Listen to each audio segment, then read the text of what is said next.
Everyone, আসসালামু আলাইকুম। Welcome back to my channel learn with ছেলে। আজকে আমি তোমাদেরকে নবম দশম শ্রেণীর এবং এসএসসি পরীক্ষার্থীদের জন্য একটা ত্রিকোণমিতির অঙ্কের সমাধান করব। তো এই অঙ্কটা শুরু করার আগে আমি একটা কথা বলি। আমার প্রত্যেকটা ভিডিওয়ে আমি এমনভাবে বানাই যাতে যদি কেউ কোনো কিছু না পারে এবং কোনো কিছুই সে বুঝে না, সেও যদি আমার ভিডিওটা মনোযোগ সহকারে কোনোরকম স্কিপ না করে দেখে, তাহলে আমি আশা করব ইনশাল্লাহ সে অঙ্কটা অবশ্যই বুঝতে পারবে এবং এটা আমি 100% গ্যারান্টি দিতে পারবো। স্কিপ না করে মনোযোগ সহকারে দেখার পরেও যদি কেউ বলে আমি অঙ্কটা বুঝি নাই, তাহলে আমার তাকে কোনো কিছুই বলার নাই। চলো অঙ্কটা শুরু করি। তো প্রথমত আমাদের এখানে দেওয়া আছে sec theta plus tan theta equal 2/5 হলে sec theta minus tan theta এর মান কত। তো এই অঙ্কটা, এই ধরনের অঙ্ক যখন মান দেওয়া থাকে তখন আমাদের দেওয়া আছে এইভাবে মানগুলোকে লিখে নিতে হয়। আর এখানে আমি একটা সূত্র লিখছি, আমি মূলত এই সূত্রটা এখানে ইউজ করব, এজন্য এই সূত্রটা লিখে নিছি। দেখো, আর আরেকটা সূত্র আমরা জানি সেক। এই প্রথমত অঙ্কগুলো করতে গেলে তোমাকে অবশ্যই সূত্রগুলো খুবই ভালোভাবে মুখস্থ রাখতে হবে। তো তারপরে তোমার যদি মুখস্থ থাকে অঙ্ক, তুমি অটোমেটিক্যালি বুঝতে পারবা যে হ্যাঁ তোমার কোন জায়গায় কোন সূত্র ইউজ করতে হবে। কিন্তু প্রথমত সূত্র যদি তোমাকে একটা বললে একটা জিজ্ঞাসা করলে আরেকটার অ্যান্সার দিয়ে দাও, তাহলে তো অঙ্ক তুমি কমই পারবে। প্রথমত অঙ্ক করার আগে তোমাকে যত অঙ্কের সূত্র আছে, ত্রিকোণমিতি, পরিমিতি, বীজগাণিতিক রাশি, তুমি যত অঙ্কই বলো না কেন, অঙ্কের সব সূত্রগুলা একটা জায়গায় লিখে তুমি এটা প্রত্যেক দিন রিভিশন করবা। অবশ্যই অঙ্ক অটোমেটিকলি 80% তুমি অঙ্কের সূত্রগুলো পড়লে বুঝতে পারবে যে কখন কোথায় কি ইউজ করতে হবে। তো যাই হোক, এখানে আরেকটা সূত্র আমরা ইউজ করব। দেখো আমাদের সেক, যেহেতু আমাদের এখানে সেক আর ট্যান আছে আর এখানেও সেক আর ট্যান আছে, এই দুইটা থেকে এইটা বানাইতে হবে। তো এটা থেকে এটা যখন বানাবো, শুধুমাত্র পার্থক্য কি, শুধু মাইনাসের পার্থক্য। আর মাইনাসের পার্থক্য যদি হয়, আমাদের একটা সূত্র আছে, সেই সূত্রটা হচ্ছে sec square theta minus tan square theta equal কিন্তু একটা 1, এরকম একটা সূত্র আমাদের কিন্তু আছে। তো এই সূত্রটাই আমরা জানি হিসেবে লিখে নিতে পারি। তো আমরা জানি দিয়ে যদি ওই সূত্রটা লিখি, কারণ আমি ওই সূত্রটাই ইউজ করব।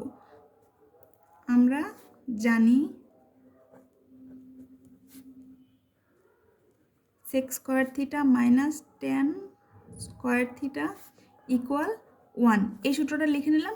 এবার দেখো, এই যে প্রথম যে এই সূত্রটা লিখছিলাম, এটা কিন্তু বীজগাণিতিক রাশির সূত্র। এই সূত্রটাই এখানে আমি ইউজ করব, যেহেতু আমাদের a মাইনাস বি অর্থাৎ আমাদের sec theta minus tan theta বের করতে হবে। এই জন্য এই যে এইটাকে ভাঙবো, এই যে সেক স্কোয়ার থিটা আছে, এটাকে সেক থিটাকে আমি এ ধরে নিব মনে মনে, আর এটাকে বি ধরে নেব, অর্থাৎ এ স্কোয়ার মাইনাস বি স্কোয়ার সূত্র ফেলবো। তো এ স্কোয়ার মাইনাস বি স্কোয়ার যদি সূত্র ফেলি, তাহলে দেখো এই স্কোয়ার স্কোয়ার কিন্তু বাদ, তাহলে কি এ ইকুয়াল কিন্তু সেক থিটা আমরা ধরে নিলাম, মনে মনে ধরে নিলাম। তাহলে কি আসবে, এখানে সূত্র একটা ব্র্যাকেট আছে, ব্র্যাকেট দিব, এ আছে, এ কাকে ধরছে, সেক থিটাকে, সেক স্কোয়ারকে কিন্তু আমি ধরি নেই, সেক থিটাকে মনে মনে এ ধরে নিছি। এই সূত্রের মতো আমি যদি বসাই, তাহলে কি আসবে, এ প্লাস বি, অর্থাৎ এ কাকে, সেক থিটা প্লাস সূত্রের প্লাস বি, বি কাকে ধরছি, ট্যান থিটা, তাহলে এই যে ট্যান থিটা, এটা একটা শেষ হইলো এই সূত্রটা। আর এ যে আছে এ মাইনাস বি, তো এ আমি কাকে ধরছি, sec theta minus tan theta, এটা কিন্তু আমাদের সূত্র বসানো শেষ হইলো। এটা এ স্কোয়ার মাইনাস বি স্কোয়ারের সূত্র আমরা বসালাম, ইকুয়াল কিন্তু 1। এখন দেখো sec theta plus tan theta, এটার মান কিন্তু আমাদের এখানে দেওয়া আছে, এই যে 2/5। তাহলে বা এখানে কিন্তু আমি এই মান, এই অংশটুকুর পরিবর্তে এটাকে উঠাই দিয়ে 2/5 লিখে দিতে পারি। তাহলে 2/5 লিখলাম, আর এখানে sec theta minus tan theta equal 1। এইবার এই যে এই অংশটা আছে, এই অংশটাকে সমানের আমি ওই পাশে দিয়ে দিতে পারি। তাহলে বা দেখো, এটা কিন্তু কি আছে, ইন্টু আকারে আছে। তো ইন্টু আকার থাকলে এই অংশটা কি যাবে, ওই পাশে ভাগ আকারে চলে যাবে। তাহলে এখানে sec theta minus tan theta এটা থাকলো, আর এখানে 1 ভাগ, আমি যদি একটা লাইন আমি এখানে বেশি লিখবো, তোমরা এই লাইনটা স্কিপ করে দিও, এই লাইনটা তোমরা লিখবে না, তোমরা সরাসরি এই লাইন থেকে পরের লাইনে চলে যেতে পারো। বা sec theta minus tan theta, এখানে ভাগ কেন দিলাম, ভাগ হইতেছে সমানের এই পাশে এই পুরোটা, এই সেক থিটা মানে ট্যান থিটার সাথে এখানে ইন্টু আকার আছে, সমানের ওই পাশে গেলে ভাগ হয়ে গেছে।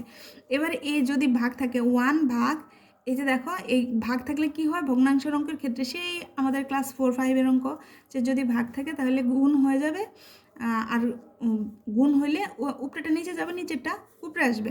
অর্থাৎ এখানে হর যেটা সেটা লবের জায়গায় নিবে, আর লব যেটা সেটা হরের জায়গায় নিবে। তাহলে এখানে সুতরাং sec থিটা মাইনাস টেন থিটার মান আমরা কত পেলাম 5/2। তো এই জিনিসটা কিন্তু যদি তোমরা এটাকে বাদ দিয়ে দিও, যেহেতু আমি ভেঙে ভেঙে অঙ্কটা করি এই জন্যে আমি এটা কিন্তু বেশি লিখছি।